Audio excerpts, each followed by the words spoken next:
أعوذ بالله من الشيطان الرجيم. بسم الله الرحمن الرحيم. ألف لام را تلك آيات الكتاب المبين إنا أنزلناه قرآنا عربيا لعلكم تعقلون نحن نقص عليك أحسن القصص بما أوحينا إليك هذا القرآن وإن كنت من قبله لمن الغافلين. صدق الله العظيم. آج سورہ یوسف، سورہ رعد اور سورہ ابراہیم کا انشاءاللہ خلاصہ عرض کیا جائے گا. حضرت یوسف علیہ السلام کا واقعہ بہت ویسے تو مشہور ہے اور تقریباً لوگوں کو معلومات ہیں اس بارے میں کہ جو حضرت یوسف علیہ السلام کا واقعہ پیش آیا. یہ مختصر انداز میں اس کو میں عرض کر دیتا ہوں.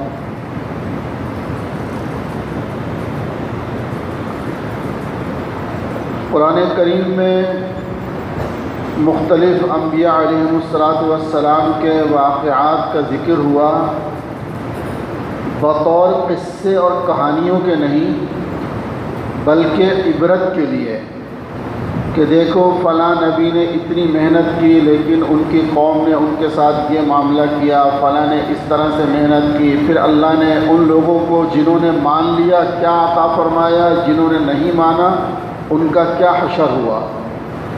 تو بطور عبرت اللہ سبحانہ و تعالی نے مختلف انداز میں مختلف جگہوں پر، سب سے زیادہ حضرت موسیٰ علیہ السلام اور ان کی قوم کا ذکر ہے، اور مختلف آیات میں، مختلف صورتوں میں، مختلف پاروں میں، یعنی تسلسل نہیں ہے کسی میں. کیوں؟ اس لیے کہ قصے کہانی کی کتاب تو ہے نہیں. یہ واحد حضرت یوسف علیہ السلام کا واقعہ ہے جو پوری صورت میں ایک ہی جگہ بیان ہوا ہے پورے قرآن کریم میں، اور تسلسل سے بیان ہوا ہے پورا واقعہ. ایک تو یہ اس کی عجیب خصوصیت ہے. پھر یہ کہ اس کو اللہ سبحانہ و تعالی نے خود یہ فرمایا کہ احسن القصص ہے یہ، یعنی ان واقعات میں سب سے زیادہ اہم، سب سے زیادہ ضروری اور بہترین واقعہ ہے یہ یوسف علیہ السلام کا. جیسا پہلے عرض کیا گیا تھا کہ بنی اسرائیل یہ لوگ مصر چلے گئے تھے، اور مصر میں انہوں نے وہاں پر رہنا شروع کر دیا تھا. حضرت یعقوب علیہ السلام جو حضرت یوسف علیہ السلام کے جد امجد بھی ہیں،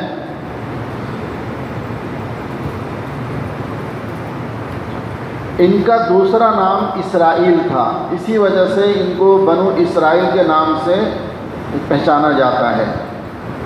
کیونکہ بنو اسرائیل کے 12 قبیلے تھے، اس لیے 12 بیٹے تھے تو انہی سے 12 قبیلے بنے، جن کا تذکرہ ہم نے پیچھے پڑھا ہے حضرت موسیٰ علیہ السلام کے واقعے میں.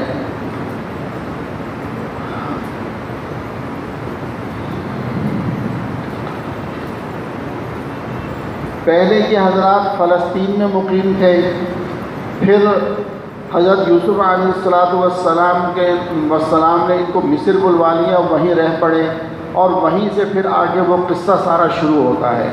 بہرحال جو اصل مقصود ہے حضرت یوسف علیہ السلام کا جو قصہ ہے، اور جس کو قرآن کریم نے بڑی تفصیل کے ساتھ بیان کیا ہے، یہ صورت بھی مکی ہے، اور جو دوسری اس کے بعد 2 صورتیں آ رہی ہیں وہ بھی مکی ہیں.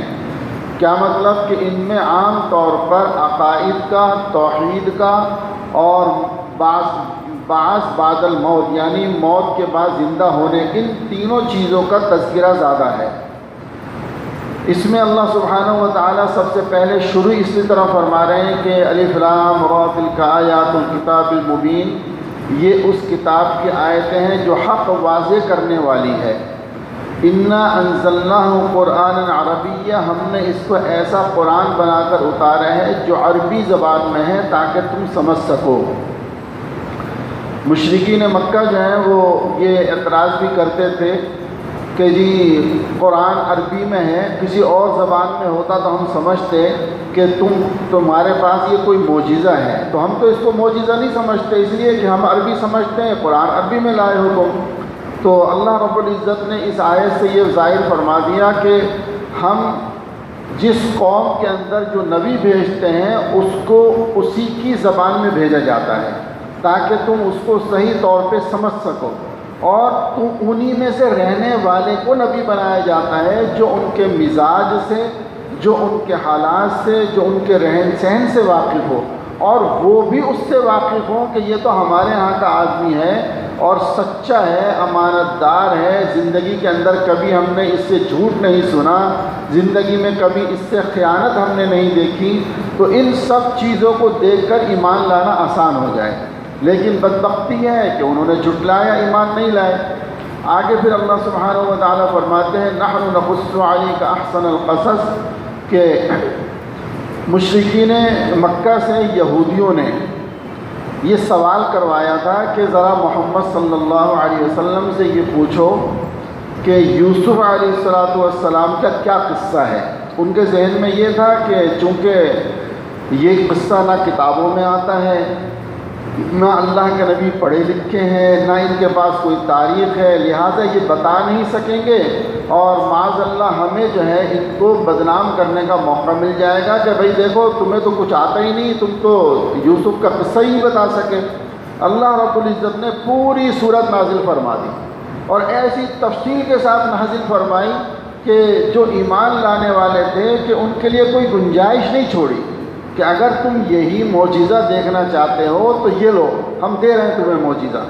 لیکن پھر وہی کہ اللہ کے اتنے ہٹ دھرم تھے، دلوں پہ مہر لگ چکی تھی کہ پھر بھی ایمان نہیں لائے۔ تو میرے محترم، اس کا قصے کا خلاصہ یہ ہے کہ حضرت یوسف علیہ السلام یہ 12 بھائی تھے، 10 بھائی ایک ماں سے تھے، 2 بھائی ایک ماں سے تھے۔ دوسری جو ان کی والدہ تھی یوسف علیہ السلام، یہ اور بنیامین یہ نام آتا ہے ان کے بھائی کا، یہ 2 بھائی ایک ماں سے تھے اور 10 بھائی دوسری ماں سے تھے۔ چونکہ یہ چھوٹے تھے اس لیے حضرت یعقوب علیہ السلام کو ان سے بڑی محبت تھی، ان کو بہت قریب رکھتے تھے۔ بس وہی پھر حسد، کہ یہ حسد اتنی بڑی بیماری ہے، اتنی بری بیماری ہے کہ یہ اگر بھائیوں میں پیدا ہو جائے تو انسان کو قتل کے نوبت بھی آ جاتی ہے، ایک دوسرے کو تباہ کرنے کی نوبت آ جاتی ہے۔ اس لیے اس حسد کی بیماری سے بہت پناہ مانگنی چاہیے کہ اللہ ہم سب کی حسد کی بیماری سے حفاظت فرمائے۔ تو جب بھائیوں نے یہ دیکھا کہ ابا جان ان کو بہت زیادہ قریب رکھتے ہیں اور بہت زیادہ جو ہے وہ ان کے ساتھ جو ہے وہ محبت کا معاملہ کرتے ہیں، تو انہوں نے آپس میں کہا کہ والد صاحب ان کا بڑا خیال کرتے ہیں، اس کا کیا کرنا چاہیے۔ اب انہوں نے پلاننگ کی، کہنے لگے کہ وہ اس کا تو حل یہی ہے کہ کسی طرح یا تو ان کو قتل کر دو اور یا یہاں سے ان کو دور کر دو۔ خلاصہ کلام یہ ہے کہ یہ پلاننگ کر کے انہوں نے والد صاحب سے کہا کہ جی حضرت یعقوب علیہ السلام سے کہ ہم تفریح کے لیے جانا چاہتے ہیں، چھوٹے بھائی کو بھی ہمارے ساتھ بھیج دیں، یہ بھی ذرا کھیل کود لیں گے اور آپ اس سے بے فکر رہیں، ہم اس کی حفاظت کریں گے۔ حضرت یعقوب علیہ السلام نے فرمایا کہ مجھے ڈر ہے تم سے کہ تم اس کو ضائع نہ کر دو، تم اس کی حفاظت نہیں کر سکو گے۔ کہنے کہ نہیں، یہ کیسے ہو سکتا ہے کہ ہم 10 بھائی اگر اس کی حفاظت نہ کر سکیں تو پھر تو ہم سب بیکار ہیں۔ یہ کہہ سن کر ان کو لے گئے۔ قرآن کریم میں اس کو پورا جو ہے وہ بیان کیا ہے۔ اللہ اکبر، عجیب و غریب قصہ ہے۔ قال قائل منهم لا تقتلوا يوسف والقوه في غيابة الجب، کہ ان کو قتل نہ کرو، ان کو غائب کر دو۔ آگے کہنے لگے یا قالوا یا ابانا ما لك لا تأمنا على يوسف وإنا له لناصحون، کہ آپ یوسف کے معاملے میں ہم پر اطمینان رکھیں، شک نہ کریں، ہم ان کی حفاظت کریں گے۔ لے جا کر انہوں نے ان کو ایک اندھے کنویں میں، یعنی وہ کنواں جو زیادہ قابل استعمال نہیں تھا، اس کے اندر ان کو ڈال دیا۔ اس وقت عمر تقریباً بتاتے ہیں مفسر لکھا ہے کہ 7 سال ان کی عمر تھی حضرت یوسف علیہ السلام کی۔ اور والد صاحب کو آ کر یہ کہا کہ ان کی قمیض لے کر آئے اور کہا اس پر خون لگا کر کہ جی بھیڑیے نے یوسف کو کھا لیا۔ حضرت یعقوب علیہ السلام نے فرمایا کہ عجیب معاملہ ہے کہ بھیڑیے نے کھایا، قمیص پہ خون تو لگا ہوا ہے لیکن قمیص پھٹی ہوئی کہیں سے نہیں ہے، کہ خون لگا ہوا ہے لیکن قمیص پھٹی ہوئی کہیں سے نہیں ہے، اور بھیڑیے نے کھا بھی لیا ان کو۔ پھر فرمایا کہ بہرحال انی لیحزننی ان تذهبوا به، کہتے ہیں کہ قالوا لئن اکلہ الذئب ونحن عصبة انا اذا لخاسرون فلما ذهبوا به واجمعوا ان يجعلوه في غيابة الجب واوحينا اليه لتنبئنهم بامرهم هذا وهم لا يشعرون۔ پھر یہ لوگ وہاں پر آئے، وجاؤ علی قمیصہ بدم کذب، کہ خون لگی ہوئی قمیص لے کر آئے۔ تو والد صاحب نے یہ بات دیکھی اور فرمایا، اور پھر فرمایا کہ اب میرے لیے فصبر جمیل، کے سوائے اس کے کہ میں صبر کروں، اور میں تم سے کیا کہہ سکتا ہوں، میں تم سے کیا کہوں گا، میں تم بھی میری اولاد ہو کہ تم نے یہ کیا کیا، صرف میں صبر کر سکتا ہوں اور اپنے اللہ پر اعتماد کرتا ہوں کہ میرا اللہ اس کو ضائع نہیں فرمائیں گے، اور کبھی تو میرا اور ہمارا جو ہے وہ سامنا ہوگا اور ہمیں ملاقات ہوگی۔ یہ گویا کہ فرما کر آپ خاموش ہو گئے۔ اتنے میں جہاں وہ اس میں ڈالا، کنویں میں ڈالا تھا، وہاں سے ایک قافلہ گزر رہا تھا۔ اس قافلے والوں نے جب اس کنویں سے پانی لینے کے لیے ڈول ڈالا تو یہ اس ڈول میں بیٹھ کر اوپر نکل آئے۔ جیسے اس قافلے والوں نے دیکھا تو کہتے ہیں یا بشرا ھذا غلام، ارے یہ تو بچہ غلام ہمارے ہاتھ آ گیا ہے، یعنی وہ خوش ہوگا کہ بجائے پانی کے ہمیں تو ایک غلام مل گیا کہ جس کو بیچ کر ہم کچھ پیسے حاصل کر سکتے ہیں۔ یہ لوگ لے گئے وشروہ بثمن بخس دراہم معدودہ، اور کچھ پیسوں کے عوض ان کو بیچ دیا۔ فقال الذي اشتراه من مصر لامرأته، تو ان کو جو ہے وہ مصر کے اندر ایک عزیز مصر کہلاتا تھا جو مصر کا وزیر خزانہ بھی تھا، اس نے ان کو خرید لیا اور اپنے گھر کے اندر کام کے اوپر لگا لیا۔ اچھا، اللہ سبحانہ و تعالی نے حسن یوسف، آپ کو پتہ ہے بڑا مشہور ہے، اتنے حسین ان کو بنایا تھا، جیسے یہ جوان ہوتے گئے ان کا حسن اور نکھرتا گیا۔ عزیز مصر کو جو بیوی تھی اس کے دل کے اندر برائی کا خیال آ گیا، اور اس نے ایک دن جو ہے وہ حضرت یوسف علیہ السلام کو کہا کہ اپنے کمرے میں بلایا اور کہا کہ میں اس سے جو ہے خواہش پوری کرنا چاہتی ہوں۔ آپ نے فرمایا کہ معاذ اللہ، یہ تو بہت گناہ کی بات ہے، معاذ اللہ انہ ربی احسن مثوای انہ لا یفلح الظالمون۔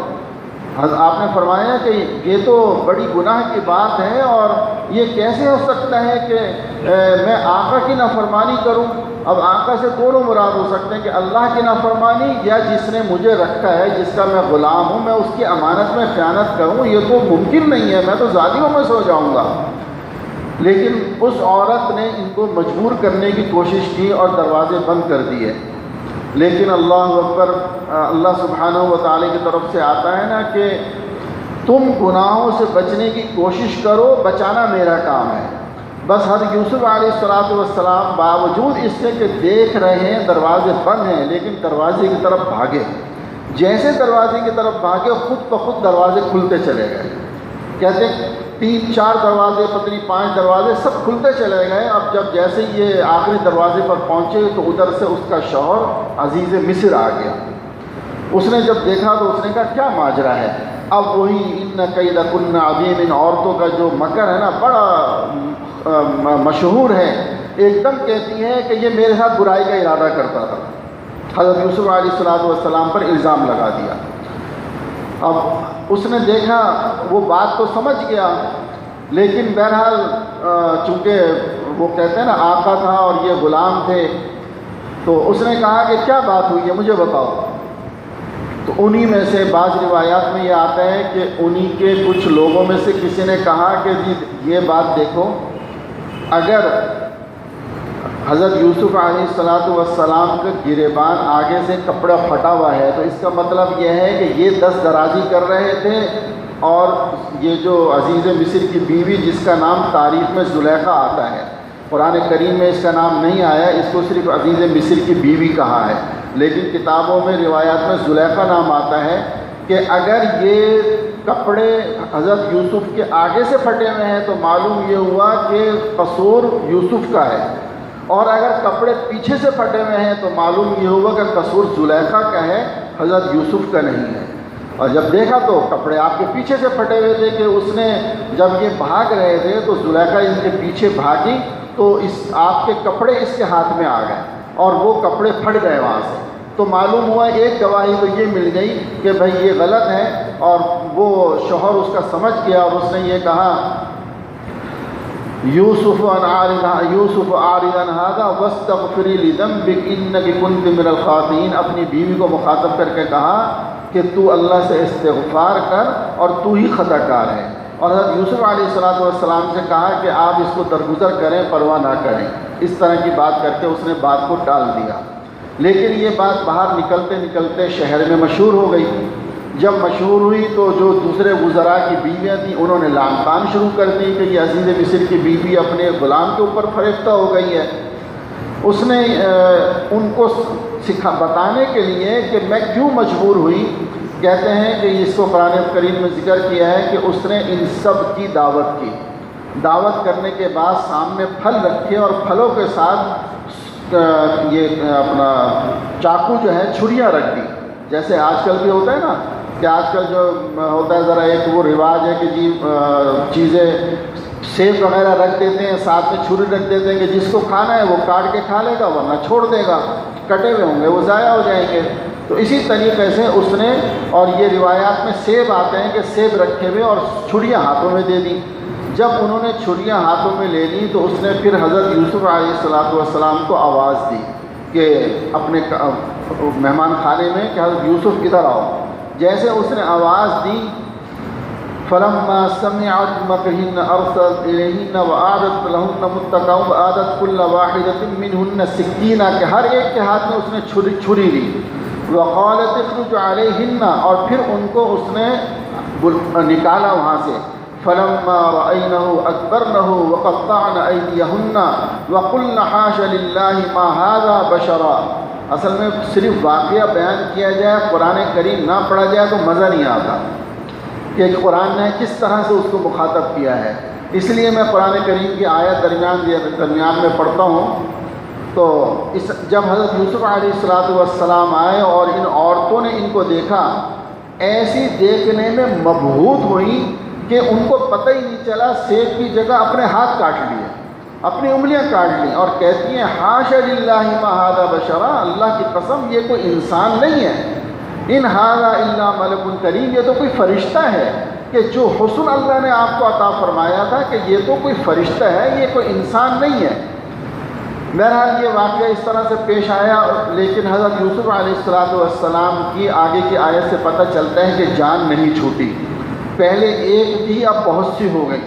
تو پھر حضرت یوسف علیہ السلام نے اللہ سے یہ دعا کی کہ یا اللہ، میں اس گناہ کی زندگی سے یہ پسند کرتا ہوں کہ مجھے آپ قید خانے میں ڈلوا دیں۔ چونکہ عزیز مصر نے اس موقع پر یا اس سے کسی آگے پیچھے کے موقع پر یہ کہا کہ میں جو ہوں، بلکہ اسی نے، زلیخا نے یہ کہا، پہلے تو یہ کہا کہ ان کو سزا دے، دوسرا یہ کہا کہ ایک سزا یہ ہے کہ ان کو قید خانے میں ڈلوا دو تاکہ یہ بچ بھی جائیں، اور اس کے اوپر سے یعنی زلیخا کے اوپر سے تہمت بھی ختم ہو جائے کہ بھئی قصور چونکہ یوسف کا تھا علیہ السلام، اس لیے ان کو قید خانے میں ڈلوا دیا، اس نے یہ مکر کیا۔ بہرحال پھر آپ نے بھی یہ دعا کی کہ یا اللہ میری اس سے جان چھڑا، اور رب السجن احب الی مما یدعوننی الیہ، کہ یوسف نے دعا کی کہ یا رب یہ عورتیں مجھے جس کام کی دعوت دے رہی ہیں اس کے مقابلے میں قید خانہ مجھے زیادہ پسند ہے۔ میرے محترم، یہ ہمارے نوجوانوں کے لیے اور ہمارے دوستوں اور ہم سب کے لیے ایک بڑی عبرت کی بات ہے کہ اللہ کے نبی نے قید خانے کو قبول کیا لیکن گناہ کی طرف جانا قبول نہیں کیا۔ یہی اس کی یہ بات اللہ رب العزت نے یہ پورا واقعہ جو سمجھایا ہے نا، یہی سمجھایا ہے کہ دیکھو کوئی عام عورت نہیں تھی، عزیز مصر یعنی ایک بادشاہ کے برابر عہدے والے کی بیوی تھی، خوبصورت بھی تھی، مال و دولت بھی تھا، آپ بھی خوبصورت تھے، آپ کی جوانی تھی کہ ابھی شادی بھی نہیں ہوئی تھی، لیکن ان سب چیزوں کے باوجود فرمایا کہ میں اللہ سے ڈرتا ہوں اور ان عورتوں کی اس برائی سے بہتر ہے کہ میں قید خانے میں چلا جاؤں۔ اللہ رب العزت نے ان کی یہ دعا قبول فرمائی اور عزیز مصر نے آپ کو قید خانے میں ڈال دیا۔ قید خانے میں آپ چلے گئے، وہاں پر آپ کی زندگی گزرنی شروع ہو گئی، لیکن آپ نے وہاں بھی اپنا جو فرض منصبی تھا وہ نہیں چھوڑا۔ وہاں پر دعوت کا کام شروع کر دیا، کافروں کو دعوت دیتے وہاں جو تھے قیدی، ان میں سے کئی مسلمان ہو گئے۔ پھر ان میں سے 2 قیدی داخل ہوئے، یعنی 2 قیدی وہاں پر آئے جن کو نے یہ کہا، ایک دن خواب انہوں نے دیکھا، ایک نے یہ دیکھا کہ اس کے وہ روٹیاں لے کر جا رہے ہیں اور پرندے اس کے سر کو نوچ رہے ہیں، یعنی نوچ کر اس کے سر سے کچھ کھا رہے ہیں۔ دوسرے نے یہ دیکھا کہ وہ اپنے آقا کو شراب پلا رہا ہے۔ انہوں نے حضرت یوسف علیہ السلام سے کہا، جو قرآن نے ذکر بھی کیا ہے کہ یہ دیکھ کر کہ یہ ایک نیک اور صالح مرد ہیں، ان سے کہا کہ آپ ہمیں تعبیر بتائیں۔ آپ نے فرمایا ہاں میں تعبیر تمہیں بتا سکتا ہوں، مجھے یہ آتی ہے، اللہ نے مجھے یہ علم دیا ہے، اور میں اتنی سی دیر میں تمہیں یہ تعبیر بتا سکتا ہوں جتنی دیر میں کہ تمہارا کھانا آتا ہے، یعنی جیل سے جو کھانا ملتا تھا اس کھانے کے آنے سے پہلے میں تعبیر بتا سکتا ہوں۔ یعنی انہوں نے اپنی اہمیت دلائی کہ مجھے یہ چیز آتی ہے۔ کس وجہ سے؟ پھر آگے انہوں نے اللہ کے نبی نے، حضرت یوسف علیہ السلام نے ان دونوں قیدیوں کو پہلے دعوت دی کہ دیکھو ہم اللہ کی عبادت کریں، اس کے ساتھ کسی کو شریک نہ کریں۔ پہلے یہ ساری بات ان کو سمجھائی کہ انی ترکت ملت قوم لا یؤمنون باللہ وهم بالآخرۃ هم کافرون، کہ میں نے جو میرے پروردگار نے مجھے عطا فرمایا، یعنی فرمایا کہ میں نے اس چیز کو چھوڑ دیا ہے جس پر دوسرے لوگ تھے، بلکہ میں نے اس چیز کو قبول کیا کہ جو میرے رب نے مجھے دی، کہ میں اللہ پر ایمان لایا، آخرت کے دن پر ایمان لایا، اور میں نے اتباع کی ملت آبا ابراہیم و اسحاق و یعقوب، کہ میں نے اپنے آبا و اجداد یعنی جو صحیح دین پر تھے میں نے ان کی پیروی کی ہے، میں ان کی اتباع کرتا ہوں۔ ما کان لنا ان نشرک باللہ من شیء، اور فرمایا کہ ہمیں اللہ ہی کے، ہمیں اس کے ساتھ کوئی کسی کو شریک نہیں کرنا چاہیے۔ خلاصہ یہ کہ بہت سی آیت ہے، اس میں اللہ کی طرف عبادت کی دعوت دی، توحید کی دعوت دی۔ اس کے بعد آپ نے بتایا کہ جس نے شراب پلاتے ہوئے اپنے آپ کو دیکھا وہ تو رہا ہو جائے گا اور وہ اپنے آقا کو جا کر شراب ہی پلائے گا، اور دوسرا جس نے یہ دیکھا تھا کہ وہ ہاتھ میں روٹیاں لے کر جا رہے ہیں اور کبے اس کے سر سے نوچ کر کچھ کھا رہے ہیں، کہا کہ تیرے لیے پھانسی کا حکم آئے گا، اور اسی طریقے سے ہوا۔ پھر جب وہ آدمی جو پہلا رہا ہونے لگا تو اس سے آپ نے فرمایا کہ بھائی دیکھو مجھے ایک عرصہ دراز ہو گیا، یہاں پر لکھا ہے غالباً آپ کو 9-10 سال جو ہے وہ جیل میں ہو گئے تھے تقریباً، کم و بیش اس طرح کی کچھ روایات آتی ہیں۔ تو انہوں نے فرمایا کہ بادشاہ مصر سے میرا تذکرہ کر دینا کہ ایک بالکل بے گناہ آدمی قید میں پڑا ہوا ہے، اس کے بارے میں سوچیں۔ یہ آدمی جب گیا تو چونکہ یہ بڑے وزیر کا جو ہے وہ خادم تھا، بادشاہ کے قریب رہتا تھا، لیکن یہ بھول گیا۔ اسی دوران بادشاہ نے خواب دیکھا، عجیب و غریب سے خواب دیکھا، اس کی تفصیلات آتی ہیں لیکن وہ پھر بہت لمبا وقت لگ جائے گا۔ اس نے خواب دیکھا، اپنے لوگوں سے کہا مجھے اس خواب کی تعبیر بتاؤ، کوئی نہیں بتا سکا۔ اس کو اچانک خیال آیا کہ ارے مجھے جس نے تعبیر بتائی تھی وہ تو جیل میں ہے۔ اس نے بادشاہ سے تذکرہ کیا کہ ایک مرد صالح ایک ایسا ہے جو آپ کے خواب کی تعبیر بتا سکتا ہے، لیکن وہ بے گناہ ہے اور وہ جیل میں ہے۔ بادشاہ نے ان کو رہا کرنے کے لیے حکم دیا کہ ان کو لے کر آؤ، تو آپ نے فرمایا نہیں میں ایسے نہیں آؤں گا، پہلے میری برات کا اعلان کیا جائے، یعنی میرا جو کیس تھا اس کیس کی تفتیش کر کے یہ ظاہر کیا جائے کہ میں گنہگار نہیں تھا اور مجھے انہوں نے پھنسایا، اور اصل جو خطا تھی وہ زلیخا اور عزیز مصر کی تھی، لہٰذا پہلے اس کی تفتیش ہوئی اور اس سے معلوم ہوا کہ جی آپ کا اس میں قصور نہیں تھا بلکہ یہ عورت جو ہے وہ اس کا سب کچھ تھا۔ جب یہ سارا آپ کے اوپر سے کیس ہٹ گیا اور آپ کی برات کا اعلان ہو گیا، اس کے بعد پھر آپ تشریف لائے۔ اس نے اپنا خواب بیان کیا، اس نے کہا میں نے یہ دیکھا ہے کہ 7 موٹی موٹی گائیں کو دیکھا، پھر دیکھا کہ بہت دبلی پتلی گائیں ہیں، وہ موٹی گائیں کو کھا رہی ہیں، اس طرح کا وہ خواب تھا۔ آپ نے فرمایا کہ تمہارے ملک پر قحط آنے والا ہے، پہلے 7 سال تمہارے ملک میں بہت زرخیزی ہوگی، اس کے بعد 7 سال بہت زبردست قحط آئے گا، پھر تمہارے ملک میں اس کے بعد دوبارہ خوشحالی آئے گی، لہٰذا اس کا انتظام آپ نے تجویز دی کہ اس کا انتظام ایسے ایسے کرو۔ بادشاہ کہنے لگا کہ یہ کام کون کر سکتا ہے؟ تو آپ نے فرمایا کہ ٹھیک ہے، میں یہ کام کر سکتا ہوں، اللہ نے مجھے یہ علم اور یہ صلاحیت دی ہے۔ اس لیے علماء نے فرمایا ہے کہ ویسے تو عہدہ طلب کرنا جائز نہیں ہے، لیکن جب انسان یہ دیکھے کہ آگے کوئی ایسا نظر نہیں آ رہا جو باصلاحیت ہو اور کام کو طریقے سے کر سکے، اور وہ خود اپنے اندر یہ سمجھتا ہو کہ میں یہ کام کر سکتا ہوں، اللہ کے لیے وہ یہ چیز سمجھتا ہے اخلاص کے ساتھ، تو پھر وہ اپنے کو پیش کر سکتا ہے۔ یہ حضرت یوسف علیہ السلام کے واقعے سے ہمیں یہ بات معلوم ہوئی۔ تو اس میں یعنی اس واقعے میں بڑی عجیب و غریب تفصیلات ہیں، بڑی عبرتیں ہیں، بڑے سبق ہیں جو ہمیں اس سے ملتے ہیں، لیکن چونکہ ہمیں خلاصہ بیان کرنا ہے تو آپ نے فرمایا ٹھیک ہے میں یہ کروں گا۔ بادشاہ مصر نے ان کو جو ہے وزیر خزانہ بنا دیا، حضرت یوسف علیہ السلام کو۔ آپ نے ایسا انتظام کیا کہ الحمدللہ ملک خوشحال ہو گیا۔ جو 7 سال خوشحالی کے تھے اس میں سے گندم بچا بچا کر رکھتے رہے، اور اتنی بچائی کہ جب قحط پڑا تو صرف اپنے لیے نہیں بلکہ قرب و جوار کے جو ممالک تھے، جو شہر تھے، انہوں نے بھی آ کر ان سے گندم لی اور یہ ان کو گندم دیتے رہے۔ اس طرح اللہ رب العزت نے اس خواب کو پورا کیا، اور حتیٰ کہ روایات میں ہے، مفسرین نے لکھا ہے کہ وہ بادشاہ حضرت یوسف علیہ السلام کے ہاتھ پر مسلمان ہو گیا، اور بادشاہت ہی ان کے حوالے کر دی کہ بس آپ سنبھالیں بادشاہت کو۔ پھر اس کے بعد آگے چل کے یہ تذکرہ آتا ہے کہ ان کے جو بھائی تھے حضرت یوسف علیہ السلام کے، وہاں بھی قحط پڑا، وہ لوگ آئے غلے کے لیے کہ جی ہم جا کر جو ہے وہ مصر میں جو بادشاہ مصر سے بہت اچھا آدمی ہے، سنا ہے بڑی اس کی واہ واہ ہے، تو ہم جا کر ان سے گزارش کرتے ہیں کہ ہمیں کچھ غلہ دے دیا جائے۔ پہلی مرتبہ یہ آئے اور آ کر انہوں نے غلہ ان سے وصول کیا۔ حضرت یوسف علیہ السلام کو انہوں نے نہیں پہچانا، چونکہ بہت تبدیلی آ گئی تھی، 7 سال کی عمر، اور اس کے بعد پھر 10 12 15 سال کتنے سال کے بعد جو ہے وہ جب دیکھا، اور پھر ان کے تصور میں نہیں تھا کہ جس بھائی کو ہم نے اندھے کنویں میں ڈالا تھا وہ جو ہے بادشاہ بنا بیٹھا ہوگا۔ اس کو قرآن کریم نے اس کا پورا ذکر کیا ہے۔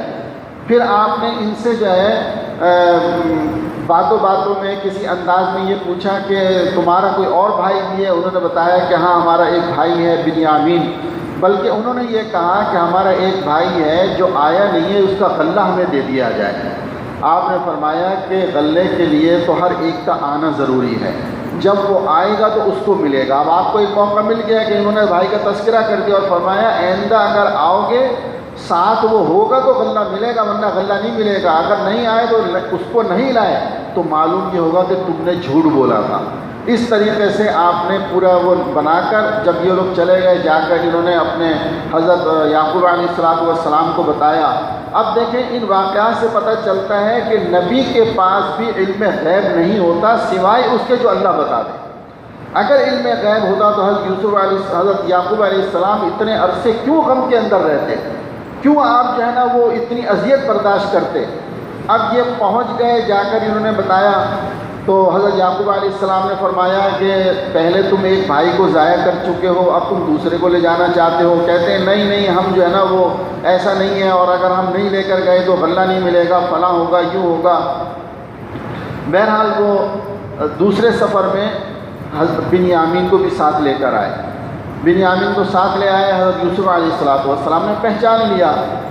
اس کے بعد آپ نے ایک حیلہ کیا، اس حیلے کے ذریعے سے حضرت بنیامین کو جو ہے نا وہ روک لیا، اور آخر میں ان کے بھائیوں سے کہا کہ تمہیں یوسف کو تم جانتے ہو؟ اب وہ ایک دم سے حیران ہوئے، غور سے دیکھنے لگے اور کہنے لگے کہ کہیں آپ یوسف ہی تو نہیں ہیں؟ فرمایا ہاں میں تمہارا بھائی یوسف ہوں۔ پھر اس کے بعد آپ نے جو ہے وہ کہا کہ ٹھیک ہے تم جاؤ، بنیامین میرے پاس رہے گا، اور آپ جا کے والدین کو بھی لے کر آؤ۔ وہ والدین کو لے کر آئے۔ جب یہ والدین کو لینے کے لیے جا رہے تھے تو وہ قمیض جو وہاں پر اس وقت دی تھی جو جس کے بارے میں قمیص دیتے ہوئے کہا تھا کہ جی یوسف کو جو ہے وہ بھیڑیے لے گئے، اس قمیص کے بارے میں کہتے ہیں عجیب و غریب اللہ رب العزت نے اس کے ذریعے سے 3 چیزیں جو ہے وہ عطا فرمائیں کہ پہلی تو یہ کہ حضرت یعقوب علیہ السلام اس قمیص کے ذریعے سے اطمینان یعنی اپنے غم کو ہلکا کرتے تھے، اس کو دیکھ کر کہ میرا بیٹا صحیح سالم کہیں ہے، بھیڑیے نے نہیں کھایا۔ دوسری بات یہ کہ جب یہ لوگ مصر سے آنے لگے حضرت یعقوب علیہ السلام کے پاس فلسطین کی طرف، تو اس وقت آپ کو اس قمیص سے حضرت یوسف علیہ السلام کی خوشبو آنے لگی، فرمایا کہ مجھے خوشبو آ رہی ہے اپنے بیٹے کی۔ اور تیسری چیز یہ کہ اس قمیص کو حضرت یعقوب علیہ السلام اتنا غم تھا کہ آگے قرآن کریم کہتا ہے کہ روتے روتے آنکھوں کی بینائی چلی گئی تھی۔ انما اشکو بثی وحزنی الی اللہ، کہ میرے اللہ میں اپنے غم کا شکوت تیرے ہی سامنے کرتا ہوں، اور اتنا روتے تھے کہ آنکھوں سے بینائی چلی گئی۔ آپ کی قمیص جب آنکھوں پر لگائی گئی تو آنکھوں کی روشنی لوٹ آئی۔ اس طریقے سے یہ سارا واقعہ ہوا۔ پھر حضرت یوسف علیہ السلام کے پاس یہ مصر پہنچے اور وہاں پر انہوں نے سجدہ شکر ادا کیا۔ شروع کے اندر واقعے کے اندر یہ آتا ہے کہ حضرت یوسف علیہ السلام نے اپنے والد محترم سے کہا کہ ابا جان آج میں نے خواب دیکھا ہے بڑا عجیب و غریب کہ چاند سورج ستارے تقریباً یہ سارے مجھے سجدہ کر رہے ہیں، 12 جو ہے نا وہ چیزیں مجھے سجدہ کر رہی ہیں۔ آپ نے فرمایا کہ بیٹا خواب تیرا بہت اچھا ہے، کسی کو بتانا نہیں۔ جب یہ حضرات سارے مصر پہنچے ہیں تو وہاں پر بعض لوگ کہتے ہیں سجدہ شکر کیا آپ کے والد نے بھی، بھائیوں نے بھی، تو وہ جو 11 افراد نے سجدہ کیا تو یہ خواب کی تعبیر تھی، اور بعض کہتے ہیں وہ سجدہ تعظیم تھا جو پہلے انبیاء کی شریعت میں جائز تھا اور اب ناجائز ہو گیا ہے کہ یعنی امت محمدیہ صلی اللہ علیہ وسلم میں سجدہ تعظیمی جائز نہیں ہے۔ اس طریقے سے یہ واقعہ ہوا اور یہ حضرات ساتھ پہنچ گئے اور حضرت یوسف علیہ السلام نے سب کو معاف کر دیا۔ اس کے اندر علماء نے لکھا ہے کہ یہ واقعہ اور رسول اللہ صلی اللہ علیہ وسلم کے جو کی زندگی ہے وہ بہت آپس میں مماثلت رکھتی ہے کہ جس طرح آپ کے بھائیوں نے آپ کے قتل کی سازش کی، اسی طریقے سے مشرکین مکہ جو آپ کے قرب و جوار کے عزیز و رشتہ دار تھے، سارے چچا تھا، دیگر لوگ تھے، انہوں نے آپ کے قتل کی سازش کی۔ جس طرح یوسف علیہ السلام وہاں سے پھر نکلے اور جو ہے وہ کس طریقے سے جو ہے مصر پہنچ گئے کہ اللہ کے نبی علیہ السلام چھپتے چھپاتے غار ثور سے ہوتے ہوئے جو ہے وہ مدینہ منورہ پہنچ گئے۔ جس طرح یوسف علیہ السلام کو مصر کے اندر اللہ نے حکومت عطا فرمائی، اللہ کے نبی کو اللہ نے اپنے محبوب محمد رسول اللہ صلی اللہ علیہ وسلم کو مدینے کے اندر حکومت عطا فرمائی، اور پھر آپ نے جو ہے وہ فتح مکہ ہوا کہ آپ تشریف لے گئے اور مکہ کو فتح کیا۔ اسی طرح آپ نے حضرت یوسف نے اپنے بھائیوں کو گویا کہ فتح کر کے سب کو جو ہے مصر بلا لیا۔ یہ بہت ساری مماثلتیں ہیں، اور آخر میں پھر آپ نے یہ فرمایا حضرت یوسف علیہ السلام نے کہ میں تم سب کو اللہ کے لیے معاف کرتا ہوں۔ تو اللہ کے رسول صلی اللہ علیہ وسلم نے بھی غزوہ فتح مکہ کے موقع پر جب مکہ فتح ہوا اور اس وقت آپ نے فرمایا کہ آج میں تم سب کو وہی کہتا ہوں جو میرے بھائی یوسف نے کہا تھا، جو میرے بھائی یوسف نے کہا تھا میں بھی آج تمہیں وہی کہتا ہوں کہ میں تم سب کو اللہ کے لیے معاف کرتا ہوں۔ تو فرمایا یہ اس کے اندر جو ہے نا بہت ساری چیزیں تھیں اور بہت ساری عبرتیں اور اسباق ہیں۔ اس طرح اس صورت کا جو ہے وہ اس میں توحید کا ذکر ہے، واقعے کا ذکر ہے، رسالت کا ذکر ہے اللہ کے نبی صلی اللہ علیہ وسلم کی اور آپ کی، اور جنت جہنم کا ذکر ہے۔ اس طرح یہ صورت اختتام پذیر ہوتی ہے۔ اس کے بعد جو ہے پھر سورہ رعد ہے۔ سورہ رعد جو ہے وہ رعد کہتے ہیں بجلی کی کڑک کو، چونکہ اس صورت کے اندر بھی توحید، رسالت اور ان چیزوں کا بیان ہے، اور اس کے اندر چونکہ ایک جگہ ذکر ہے کہ یہ جو آسمان پر بجلی کڑکتی ہے یہ کون ہے، اس کو جو ہے کرنے والا، تو اسی کو اس میں بیان کیا ہے کہ الف لام میم را تلک آیات الکتاب والذی انزل الیک من ربک الحق۔ دیکھیں حروف مقطعات، یہ جو الف لام میم را، الف لام را، الف لام میم، کاف ہا یا عین صاد، عام طور پر جس صورت میں بھی یہ آتے ہیں اس کے بعد سب سے پہلے قرآن کریم کی حقانیت کا بیان ہوتا ہے، اور پھر اس صورتوں میں عقائد یعنی توحید، رسالت اور بعث بعد الموت کا بیان ہوتا ہے۔ اب اس کے اندر بھی فرماتے ہیں والذی انزل الیک من ربک الحق، کہ اللہ نے جو آپ کی طرف، آپ کے رب کی طرف سے جو کچھ نازل کیا گیا ہے وہ سب برحق ہے، یہ قرآن کریم برحق ہے جو آپ کے لیے نازل کیا گیا۔ اور پھر آگے اللہ سبحانہ و تعالیٰ فرماتے ہیں اللہ الذی رفع السماوات بغیر عمد ترونہا، یعنی اللہ اپنی توحید کی نشانی بیان فرما رہے ہیں کہ اس آسمان کو بغیر ستون کے کس نے سنبھالا ہوا ہے۔ یہ تو ذرا سوچو، تم ایک چھوٹی سی چھت کو بغیر ستون کے نہیں بنا سکتے، اور اتنا بڑا آسمان اللہ رب العزت نے بغیر ستون کے جو ہے اس کو سنبھالا ہوا ہے۔ وسخر الشمس والقمر، پھر اس کے اندر سورج کو، چاند کو مسخر کر کے ان کو اپنی اپنی ڈیوٹیوں کے اوپر لگایا ہوا ہے۔ آخر یہ ہے کون جس نے یہ سب کچھ کیا ہے؟ وَهُوَ الَّذِي مَدَّ الْأَرْضَ وَجَعَلَ فِيهَا رَوَاسِيَ وَأَنْهَارًا، اور رب کائنات فرماتے ہیں وہی اللہ جس نے زمین کو پھیلا دیا، اور اللہ نے اس زمین میں بہتی نہریں بنائی، اور رواسی کہتے ہیں لنگر بنائے۔ تفسیر میں آتا ہے کہ جب زمین کو اللہ رب العزت نے پیدا فرمایا تو زمین ڈول رہی تھی، جیسے کشتی ڈولتی ہے نا، ڈاوا ڈول جس کو کہتے ہیں، وہ ڈول رہی تھی۔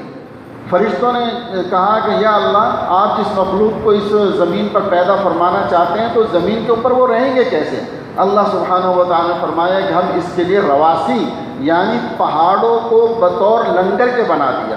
جیسے لنگر کہتے ہیں، یہ تو کشتی کے اندر جب کشتی کو کہیں درمیان میں روکنا پڑتا ہے تو وہ ایک عجیب سی جو ہے لوہے کی چیز ہوتی ہے جس کو نکال کر وہ پانی میں ڈال دیتے ہیں، بڑی بھاری سی، اور وہ لنگر کہا جاتا ہے۔ لنگر ڈال دیا، وہ کشتی اپنی جگہ رک گئی۔ اسی طریقے سے زمین کی حرکت نہیں رکی، زمین کا جو ڈاوا ڈول ہونا تھا وہ رک گیا ان پہاڑوں کی وجہ سے، کہ اللہ رب العزت نے یہ پہاڑوں کو اس کے لیے لنگر بنا دیا، میخے بنا دیا کہ زمین اپنی جگہ تھم گئی ہے۔ اس سے وہ اعتراض نہیں ہوتا کہ جو سائنس میں ایک چیز آتی ہے کہ زمین حرکت میں ہے، حرکت میں اپنی جگہ ہے، اس کا کوئی وہ نہیں ہے، لیکن جس طرح وہ ڈول رہی تھی وہ ڈولنا ختم ہو گیا تاکہ یہ انسان اس کے اوپر اپنے ساری زندگی کے معمولات وہ آسانی سے کر سکے۔ اللہ اکبر۔ اسی طرح ایک آیت میں اللہ سبحانہ و تعالیٰ فرماتے ہیں وَمِن كُلِّ الثَّمَرَاتِ جَعَلَ فِيهَا زَوْجَيْنِ اثْنَيْنِ، یعنی اس صورت میں زیادہ تر جو ہے وہ اللہ کی توحید کا خوب بیان ہے کہ ہم نے ہر چیز کا جوڑا جوڑا بنایا ہے۔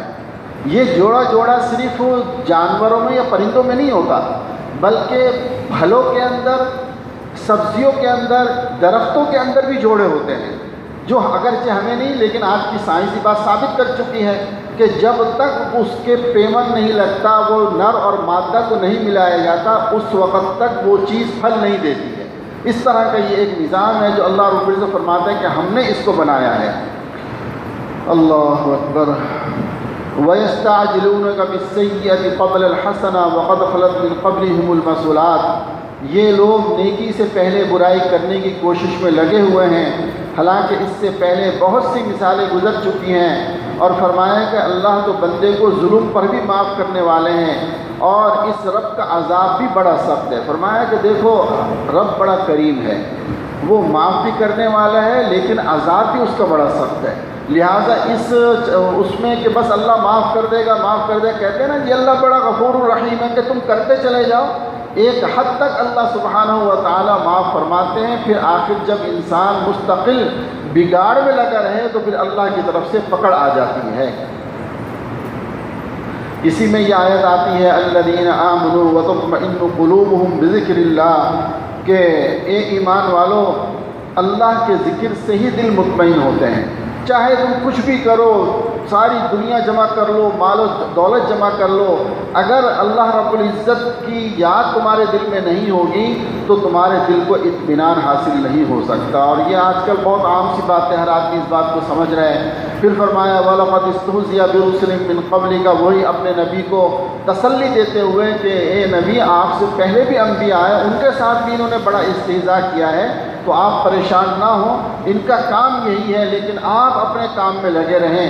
قُلْ كَفَىٰ بِاللَّهِ شَهِيدًا بَيْنِي وَبَيْنَكُمْ، کہ آپ یہ کہہ دیجئے کہ میری نبوت کی گواہی جو میرا رب دے رہا ہے اس سے زیادہ اور کیا گواہی ہو سکتی ہے، لہذا تم گواہی دو نہ دو، میرا رب تو گواہی دے رہے ہیں، مجھے اسی پر تسلی ہے۔ اس کے بعد میرے دوستو آگے سورہ ابراہیم ہے۔ سورہ ابراہیم کے اندر بھی تقریباً یہی چیزیں ہیں جس کے اندر توحید کا بیان ہے اور نبوت اور رسالت کا بیان ہے۔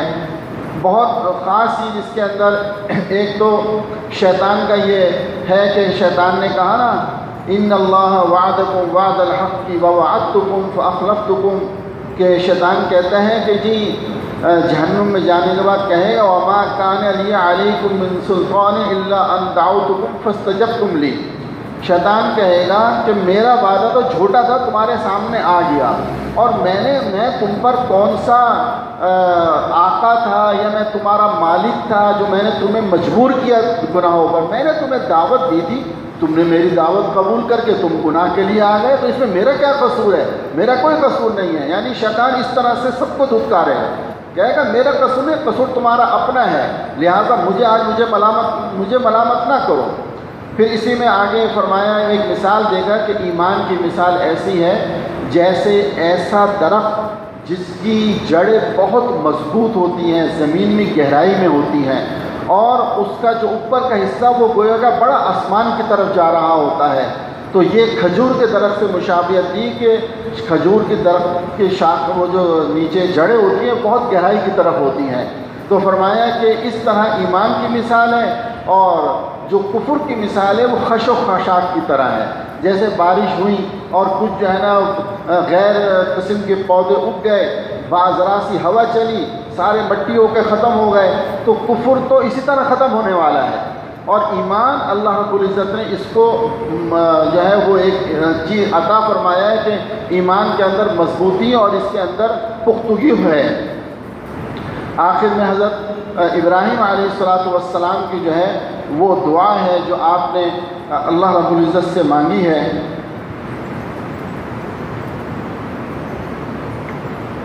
اللہ اکبر، اللہم صلی علی وَإِذْ قَالَ إِبْرَاهِيمُ رَبِّ اجْعَلْ هَذَا الْبَلَدَ آمِنًا وَاجْنُبْنِي وَبَنِيَّ أَن نَّعْبُدَ الْأَصْنَامَ۔